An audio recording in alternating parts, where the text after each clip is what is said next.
फतवे की वजह से लोगों के सामने अजीबोगरीब हालात पैदा हो गए हैं। इसी पर देखते हैं बीवी से निकाह का फरमान।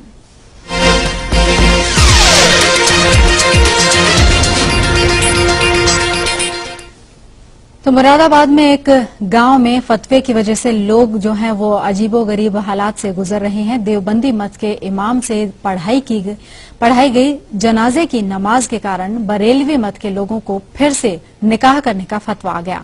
पूरे गांव में ही नहीं, दूर दूर तक इस फतवे को लेकर चर्चाएं हो रही हैं।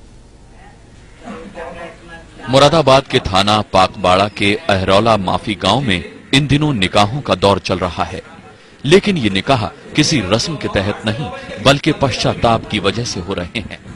दरअसल परेशानी तब शुरू हुई जब 11 अगस्त को गांव के बुजुर्ग मास्टर नजाकत हुसैन तुर्क की नमाज जनाजा अब्दुल मोहम्मद ने पढ़ा दी। मामला तब उलझ गया जब मालूम चला कि नजाकत हुसैन तो बरेलवी मसलक के थे और नमाज जनाजा पढ़ा दी देवबंदी मसलक के इमाम ने। लिहाजा बरेलवी मसलक के लोगों की न सिर्फ नमाज नहीं मानी गई बल्कि उनके निकाह को भी खारिज कर दिया गया। जिन लोगों ने उस देवबंदी ख्यालात के शख्स के पीछे नमाज पढ़ी है तो उनके निकाह जो हैं वो टूट गए। उनको दोबारा अपनी बीवियों से निकाह पढ़ना चाहिए। जो लोग नमाज जनाजा में शामिल नहीं हुए थे उन्होंने मसले को सुलझाने के लिए मुरादाबाद के मुफ्ती से फतवा मंगवाने का फैसला किया और जब फतवा आया तो गांव में भूचाल आ गया। फतवे में देवबंदी मसलक के इमाम के पीछे नमाज पढ़ने को नाजायज तो करार दिया ही गया, नमाज पढ़ने वाले बरेलवी मसलक के लोगों को दोबारा निकाह पढ़ने की हिदायत भी दे दी गई।